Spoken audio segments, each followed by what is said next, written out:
Filipenses capítulo 2, versículos 5 a 11. Tenham entre vocês o mesmo modo de pensar de Cristo Jesus, que mesmo existindo na forma de Deus, não considerou ser igual a Deus algo que deveria ser retido a qualquer custo. Pelo contrário, ele se esvaziou assumindo a forma de servo e tornando-se semelhante aos seres humanos. E reconhecido em figura humana, ele se humilhou, tornando-se obediente até a morte e morte de cruz. Por isso também Deus o exaltou sobremaneira e lhe deu o nome que está acima de todo nome, para que ao nome de Jesus se dobre todo o joelho dos que estão na terra e debaixo da terra, e toda língua confesse que Jesus Cristo é o Senhor, para a glória de Deus o Pai. Você acredita que esta é a palavra de Deus? Diga glória a Deus. Feche a sua Bíblia. Eu quero aqui, antes de pregar, mencionar aqui as pessoas que estão nos visitando. Dá um sinalzinho assim, você que nos visita nessa noite. Levanta alto assim, pode ver isso aí. Várias pessoas nos visitando.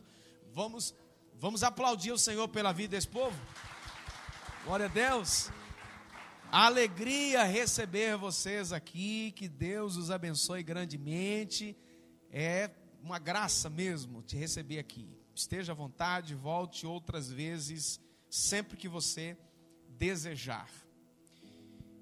Não há e nem haverá no mundo alguém como Jesus. Paulo descreveu no texto que nós lemos aqui, algumas coisas em relação ao ministério de Jesus, a obra que ele fez. Jesus, polêmico para alguns, enigmático ou misterioso para outros, admirado por tantos. Jesus é o maior líder da história, o maior mestre de todos os tempos. Nunca houve alguém com vocação tão soberana e um legado tão duradouro como Jesus. Jesus não escreveu palavras que nós temos acesso em papel, mas ele gravou aquilo que ele falou nos corações dos seus ouvintes daqueles dias, e o que ficou registrado do que ele disse, escrito por outras pessoas, continua impactando muitos corações. Tanto é que eu e você estamos aqui nessa noite atraídos pela presença dele, atraídos por aquilo que ele ensinou, atraídos por aquilo que ele disse. Seu nome está acima de todos os filósofos antes e depois dele.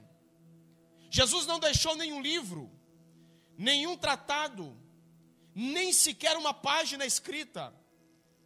Não lecionou em nenhuma faculdade ou universidade, contudo, foi o maior mestre de todo o mundo. É o personagem com maior bibliografia literária. Sobre ele existem milhares de livros. Todos os anos surgem muitas outras publicações a respeito de Jesus, sua vida, seu ministério, sua liderança, são temas de estudos nas mais diversas áreas do conhecimento. Jesus foi chamado de louco, ridicularizado, condenado à morte, mas sempre acreditou no propósito pelo qual ele veio nessa terra e nunca desistiu dele. Seguiu em frente sem se desviar, não perdeu o foco. E eu quero trabalhar com você aqui algumas coisas da liderança de Jesus que me chamam a atenção. Primeira coisa, a consciência de si mesmo. Jesus tinha plena consciência de quem ele era. Ele sabia que era perfeito Deus, que era perfeito homem. Como Deus, ele podia tudo, e ele abriu mão disso. A Bíblia diz que ele abriu mão da sua glória, abriu mão do seu poder, e ele nasceu, cresceu como perfeito homem, consciente do seu propósito, que era morrer. Sabia que ele era o segundo Adão, aquele que foi enviado pelo Pai, o descendente real de Davi, o servo sofredor, o Messias, o Filho do homem. Como homem, Jesus tinha conhecimento prático do que era a natureza humana, com todas as suas limitações. Embora ele fosse perfeito, o seu corpo carregava marcas impostas pela natureza humana. Por exemplo, Jesus sabia o que era ter fome. Ele sabia o que era sentir sede, cansaço, sono. E por fim, ele sabia e soube, experimentou isso na pele, o que era a morte. Conhecer a si mesmo é indispensável para a realização dos propósitos da vida. Você precisa se conhecer. Você precisa saber no que você é bom, no que você é ruim. Conhecer a si mesmo é fundamental para uma vida eficaz. Quem sofre de crises de identidade, ele não consegue sobressair na vida. Quem sofre de crises de identidade, ele não consegue superar os desafios. Assim, você deve ter consciência das suas limitações. Você precisa se conhecer. Você precisa saber quem é você. E eu lhe pergunto, quem é você? Pare diante do espelho lá na sua casa. Olhe para você, a sua imagem refletida no espelho, e pergunta lá para você mesmo, quem é você? Tente falar isso para você mesmo, lá no espelho, para você se descobrir, para você saber quem de fato é você.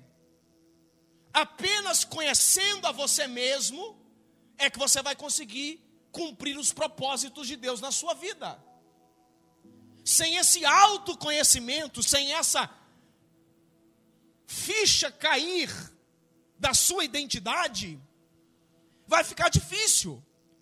Jesus, ele sabia quem ele era, o Filho de Deus, a sua missão. Aquele que deseja viver vitoriosamente precisa descobrir as suas habilidades. Quando Davi se prontificou em guerrear contra o gigante Golias, os seus irmãos disseram para ele assim: olha, você não tem condição, você é um presunçoso. Como é que você vai encarar um camarada desse tamanho? Golias era um soldado treinado, vitorioso nas suas guerras. Davi, um pastor de ovelhas. Os seus irmãos fizeram contra ele graves acusações. Contudo, Davi se prontificou a lutar contra o gigante. E disse: olha, eu pastoreava as ovelhas do meu pai. Vinha leão, urso, para tomar as ovelhas. E eu já cheguei a tomar a ovelha de dentro da boca do leão. O Deus que me deu vitória sobre leão e urso vai me dar a vitória também contra Golias. Então, ou seja, Davi estava dizendo: eu tenho condição, eu sei do que eu sou capaz. É lógico que a mão de Deus estava com ele. O Senhor estava direcionando a vida dele, mas ele tinha conhecimento de si. Ele sabia do que ele era capaz de fazer, ele sabia em qual lugar ele poderia se encaixar. Eu já contei aqui para vocês, e eu acho que foi até por misericórdia, não sei, mas a Bianca me conheceu na época tentando cantar. Imagina, só Deus. Hoje ela diz que até para bater palma eu sou desafinado. Mas eu preciso me conhecer. Tá rindo, Eudneia? Onde é que eu estou encaixado? Eu preciso saber da minha vocação. Quem vai estudar, por exemplo, ele precisa saber qual que é a área que ele tem facilidade,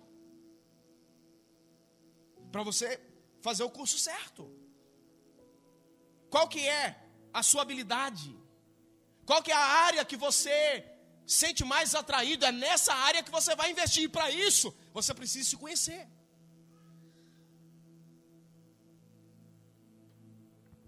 Você precisa desse autoconhecimento. Agora escute o que eu vou te dizer aqui. Ninguém é tão bom a ponto de saber tudo. Ninguém é tão ruim a ponto de não saber nada. A consciência disso, mais próxima da realidade, só é possível quando conhecemos a nós mesmos.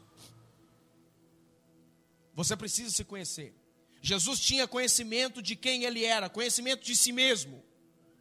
Segunda coisa, total compreensão da sua missão. Isso me fascina em Jesus. Irmãos, a gente não pode olhar para Jesus, as figuras, as gravuras que existem de Jesus, os quadros, as imagens. Por exemplo, aqui no alto do morro aqui tem um, com as mãos estendidas para a cidade, feito de concreto.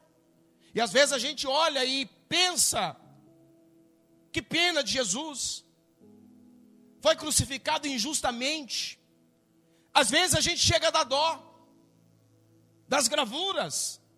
Todavia, Jesus sabia o porquê veio ao mundo. Ele falou de si mesmo tendo sido enviado por Deus. Ele disse, Marcos capítulo 1, versículo 38. E ele lhes disse, vamos às aldeias vizinhas, para que eu ali também pregue, porque para isso eu vim. Marcos 10, 45, o Filho do Homem também não veio para ser servido, mas para servir e dar a sua vida em resgate de muitos. João 10, 9 a 11, eu sou a porta. Se alguém entrar por mim, salvar-se-á, entrará e sairá e achará pastagem. O ladrão não veio senão para roubar, matar e destruir. Mas eu vim para que tenham vida e a tenham com abundância. Eu sou o bom pastor, o pastor dá vida pelas suas ovelhas. Sabe o que é isso? Consciência total da sua missão. Compreensão total da sua missão. Ele tinha conhecimento de cada momento da sua vida, cada fase que ele precisaria passar. Jesus nasceu com o propósito de morrer, ele cresceu com o propósito de morrer, ele morreu cumprindo esse propósito e também fazia parte do propósito ressuscitar ao terceiro dia. Ele tinha conhecimento de cada fase do seu ministério. Quem não é consciente das propostas de Deus para si, ou não compreende as propostas do Senhor para a sua vida, será controlado pela mesmice. É comum a gente ouvir assim, eu não descobri qual que é o propósito de Deus para a minha vida. Eu não sei o que Deus tem para mim. É comum a gente ouvir gente dizendo assim, olha, eu não sei onde é que Deus me quer. Eu não sei para que eu vim ao mundo. Uma coisa é, você não veio ao mundo para sofrer, isso aí eu já sei. Você veio nessa terra para cumprir um propósito. Há um propósito de Deus na sua vida, não tenha dúvida disso. Todos nós que estamos aqui, há um propósito de Deus na sua vida. Deus te trouxe aqui essa noite para te dizer, você não é peça descartável nesse processo. Há um propósito de Deus na sua vida. Mas você precisa se descobrir. Se você não descobrir qual que é o propósito, você vai viver a sua vida cumprindo obrigações, sendo controlado pelos afazeres, e por fim, você vai terminar a sua vida num vazio profundo. Mas você precisa se descobrir. Onde é que Deus te quer? Qual que é a função profissional que Deus te quer? Qual que é a função no reino dele que ele te quer? Você precisa se descobrir isso. Quem vai te revelar isso? O próprio Deus. O próprio Deus. Num tom de brincadeira, claro, não preciso falar. Num tom de brincadeira. Alguém disse para mim, isso é mais ou menos assim, pastor, o que é preciso para entrar no ministério de louvor? Eu falei, primeira coisa, saber cantar. Ué, se é o ministério de louvor, tem que saber cantar, não vai? Como é que você entra no ministério de louvor se você não sabe cantar? Tem que cantar, ué. Não é? Então você vai ter que se descobrir. O que é que você nasceu para fazer? Qual que é a sua habilidade? Muitas das nossas habilidades naturais, elas são utilizadas no reino de Deus. Elas são utilizadas para nós desempenharmos funções. Por exemplo, falar aqui. Igual eu estou falando da palavra de Deus. Mas falar em público, a oratória, é um dom natural. Cantar também é um dom natural. Mas quando você descobre o propósito de Deus para a sua vida, você vai se encaixar dentro do propósito de Deus. E aquilo que você não tiver capacidade de fazer, o Senhor vai te habilitar para você fazer. Ele vai te capacitar. Aleluia, glória a Deus. Consciência do propósito. Você precisa disso.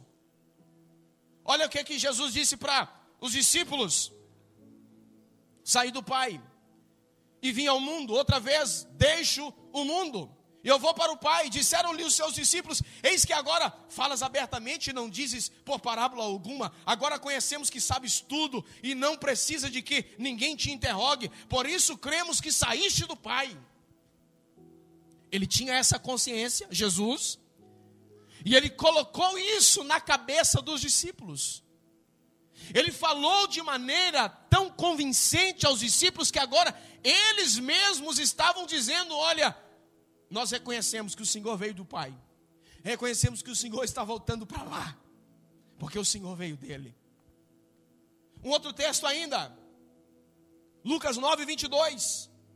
É necessário que o Filho do Homem padeça muitas coisas e seja rejeitado dos anciões e dos escribas, e seja morto, dos anciãos e dos escribas, e seja morto, e ressuscite ao terceiro dia. Consciência do processo. Ele passou o seu ministério falando isso: olha, eu vou ser morto, mas ao terceiro dia eu vou ressuscitar.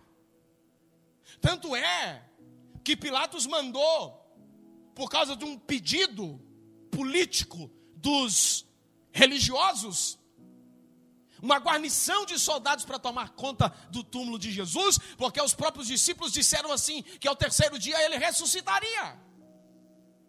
Quem eram aqueles soldados para tentar de alguma maneira atrapalhar o nosso Jesus sair do túmulo? Ele ressuscitou e está vivo para todo sempre.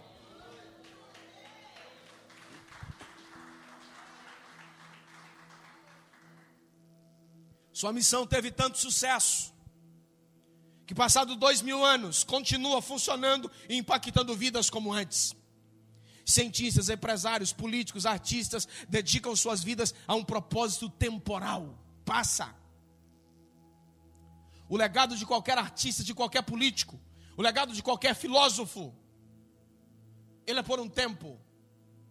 Pode até que perdure um pouco mais, mas igual de Jesus jamais.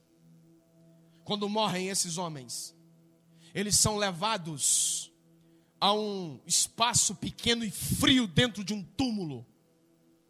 No entanto, a missão de Jesus não se limita à esfera natural.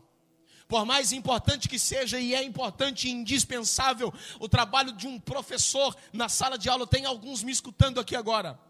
Por mais importante que seja esse trabalho termina aqui nessa esfera. Quando o aluno morre, cessou o trabalho, acabou, não tem como o professor fazer mais nada. Todavia, aquilo que Jesus ensinou ultrapassa os limites do que é natural e influencia na eternidade. A missão de Jesus não se limita a isso, a esse ambiente físico. João 14, 1, 2 e 3. Que o coração de vocês não fiquem angustiado. Creiam em Deus e creiam também em mim, disse Jesus. Na casa de meu Pai há muitas moradas. Se não fosse assim, eu teria dito a vocês: eu vou preparar um lugar para vocês. E quando eu for e preparar um lugar, voltarei e os receberei para mim mesmo, para que onde eu estiver, vocês também estejam. Sabe o que é isso? Consciência do propósito. Agora escute aqui, você pode estar aí me ouvindo falar dessas coisas e dizendo assim: mas Jesus é fácil, porque ele é o Filho de Deus, ele é Deus. Nenhum de nós é capaz de ter uma visão completa da sua missão como Jesus teve. Porém, precisamos compreender que cada um de nós temos um chamado importante a ser desempenhado. Cada um de nós tem um chamado, um propósito a ser cumprido. Você pode não ter a dimensão total do que vai acontecer, mas você tem um chamado, você tem um propósito. E o Senhor está nos dizendo nessa noite: mantenha o foco. Mantenha o foco naquilo que é prioritário. Mantenha o foco naquilo que é de fato importante. Não perca tempo com aquilo que te tira a visão. Não perca o foco com aquilo que tira a sua direção. Evite as distrações. Evite aquilo que limita os seus passos. Evite aquilo que limita as suas forças. Siga adiante no propósito daquilo que Deus estabeleceu para a sua vida. Seja consciente daquilo que o Senhor tem para você. Portanto, nós que estamos rodeados de uma grande nuvem de testemunhas, deixemos de lado todo embaraço e corramos, e o pecado, né? Deixamos de lado todo embaraço e o pecado, e corramos com paciência. Paciência aqui é perseverança. Corramos com perseverança a carreira que nos está proposta.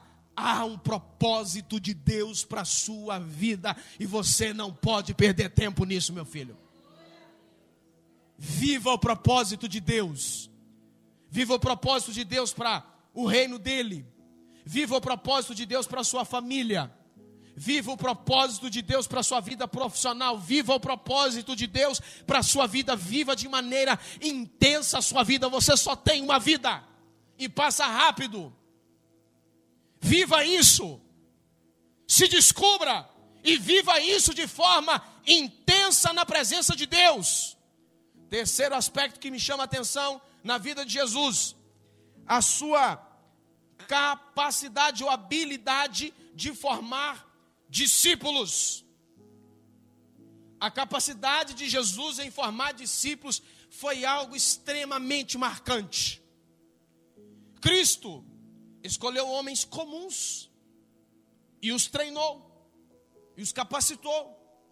Não havia naqueles homens habilidade ou capacidade especial. Aqueles homens, muitos deles, eram pessoas com problemas sérios, frágeis, erravam demais, eram extremamente teimosos e às vezes precipitados. Jesus trabalhou com aqueles homens por um tempo de 3 anos. Quantos anos?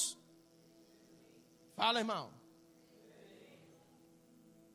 Isso é só para mim despertar você. 3 anos para ensinar tudo que Jesus ensinou. Era um tempo muito pequeno, mas Jesus deu um intensivo para aqueles homens. Rápido, prático, seletivo. Ele tinha mais discípulos, mas ele chamou 12 para estar mais perto.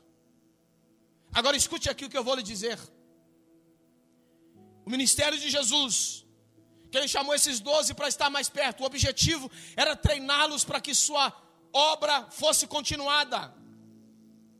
A forma que Jesus trabalhou com aqueles homens foi importantíssima e impressionante. Primeira coisa, paciência. Fale comigo, paciência. Não tem mágica, meu filho, tem paciência. Paciência. O processo de treinamento foi esse, complexo, demorado. Jesus ensinava uma coisa para eles agora: olha, passe aqui, esse é o caminho. Quando ele virava as costas, eles faziam exatamente ao contrário daquilo que Jesus tinha dito. Passe aqui, é aqui que é o caminho. Jesus dava as costas, era igual menino. Eles faziam exatamente ao contrário daquilo que Jesus falava, parecia que era até por capricho. Você nunca viu, é aqui que me impressiona, Jesus querer substituir quem quer que fosse. Jamais Jesus quis dispensar qualquer um dos discípulos e colocar uma outra pessoa no lugar. Só lá depois, no início da era da igreja, que para colocar alguém no lugar de Judas, que Judas nem vivo estava mais, é que fizeram uma votação para colocar Matias no lugar. Mas Jesus nunca desejou substituir ninguém. O próprio Judas, quando Jesus estava sendo conduzido para ser crucificado, Jesus o chamou de amigo. vindo dele não era hipocrisia, era real, era verdade. Isso por quê? Porque ele não abria mão das pessoas. Esse processo de paciência é um processo interessante. Muitos daqueles homens eram agressivos, às vezes intolerantes. O João, o que eu já vi irmãs dizendo assim: o dia que eu casar, eu quero arrumar um homem romântico igual o João. Né? João ficou conhecido como o discípulo do amor. Aí eu já vi gente dizer assim: eu quero arrumar um homem apaixonado igual o João, cheio de amor. Oh, que maravilha, João. A impressão que tem é igual o emoji, né? 2 coraçõezinhos assim nos olhos. Não tem olhos, só tem coração. Jesus mandou os discípulos um dia pregar numa cidade. Aí esses homens voltaram, nesse grupo estava João. Esses homens voltaram para casa depois, chegaram para Jesus e falou assim: Senhor, as pessoas daquela cidade não quiseram nos receber. Aí o João, apaixonado João, que tem algumas procurando alguém desse jeito, disse assim: Senhor, vamos orar para Deus mandar fogo do céu e queimar aquela cidade toda. É o João apaixonado. Muitas vezes esses homens precipitados, maldosos, intolerantes, medrosos tantas outras vezes. Mesmo assim, Jesus jamais pensou em substituir qualquer um deles. Outra coisa que Jesus utilizou como ferramenta para gerar discípulos: encorajamento. Fala forte.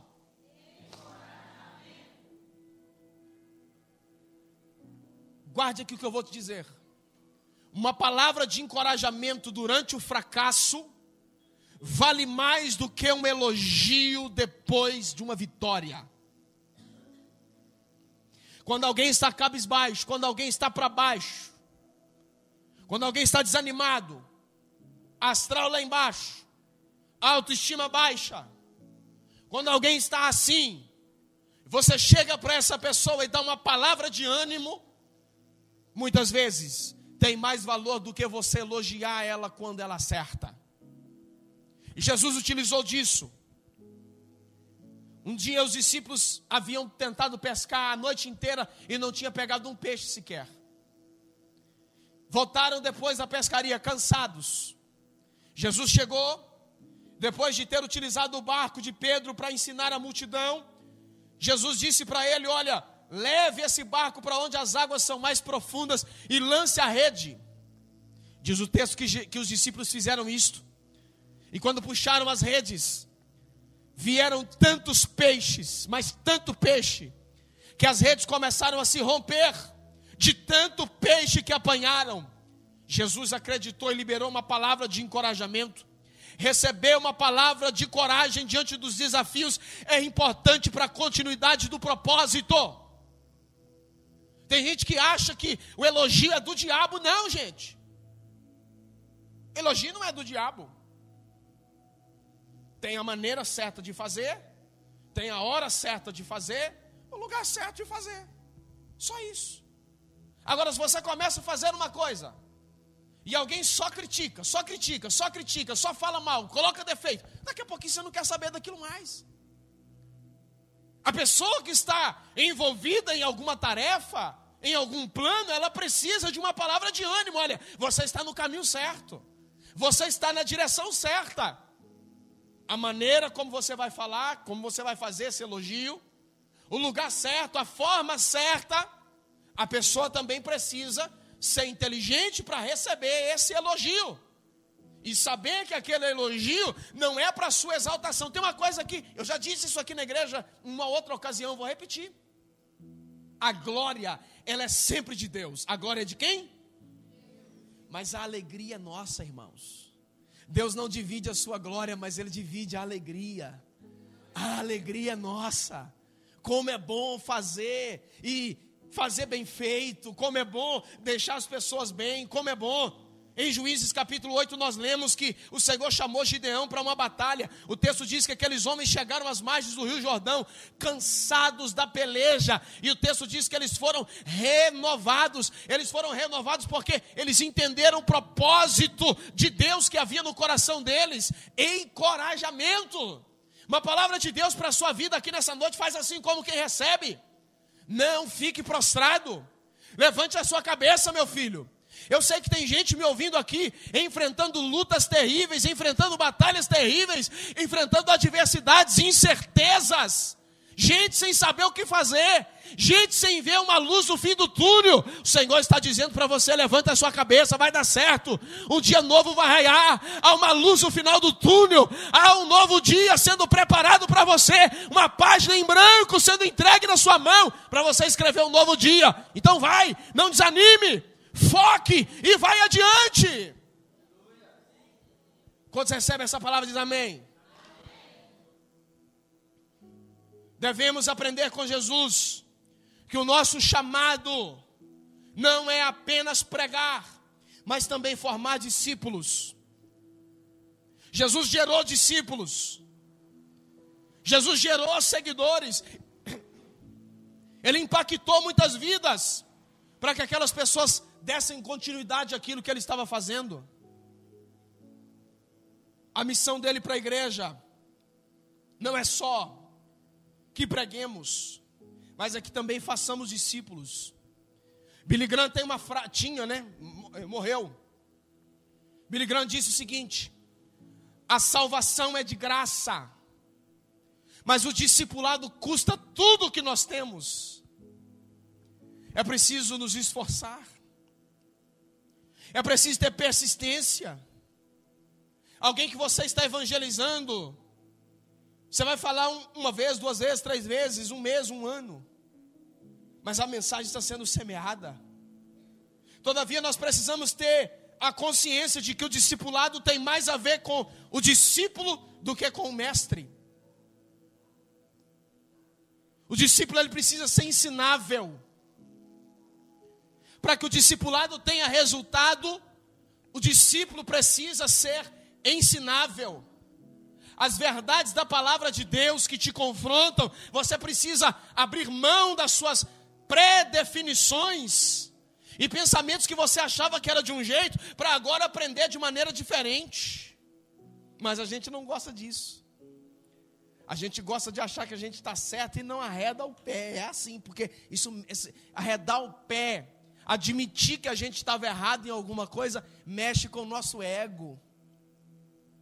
Mexe com o nosso orgulho. Admitir que está errado é muito difícil, não é fácil, né?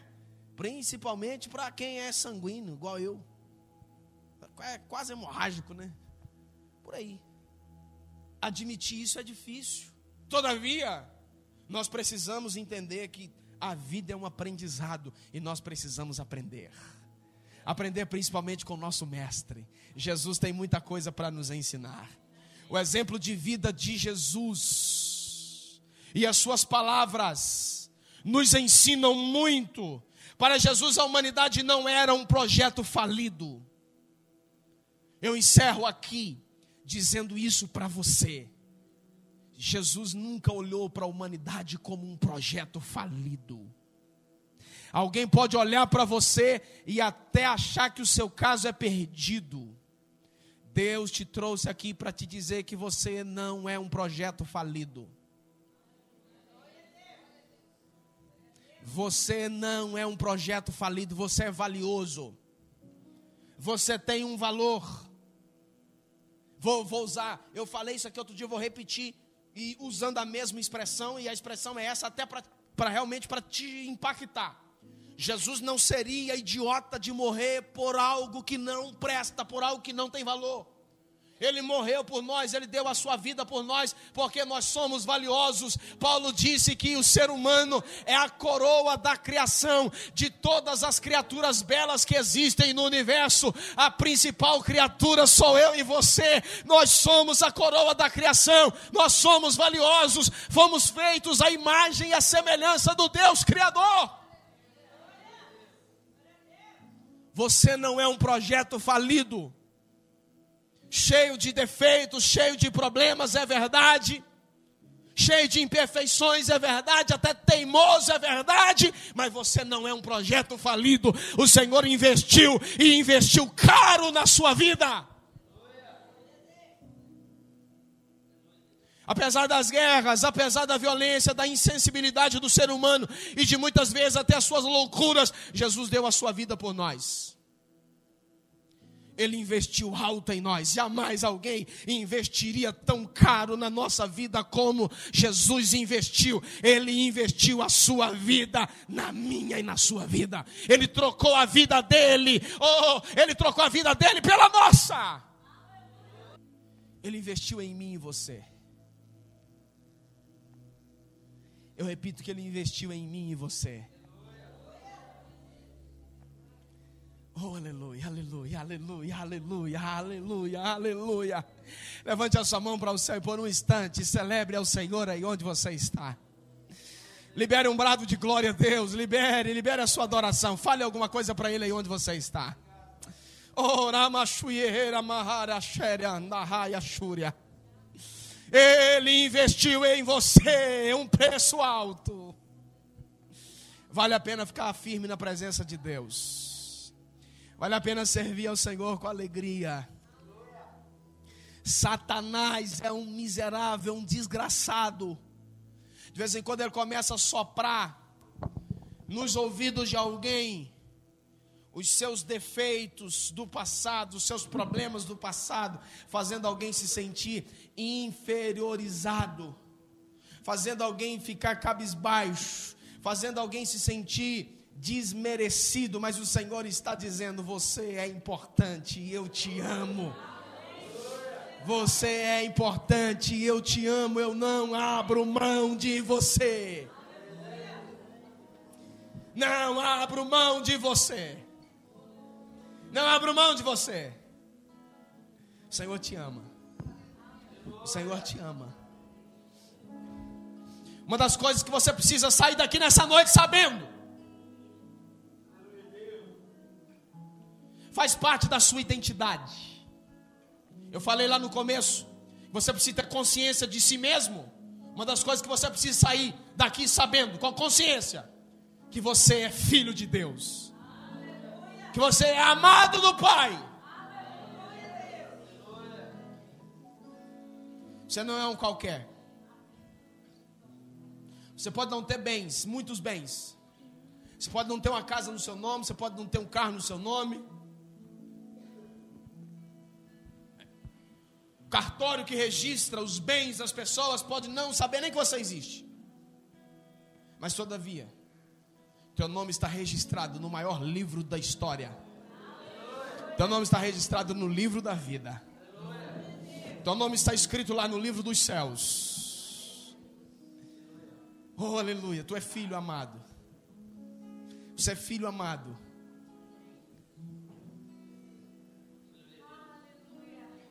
Feche seus olhos aí onde você está.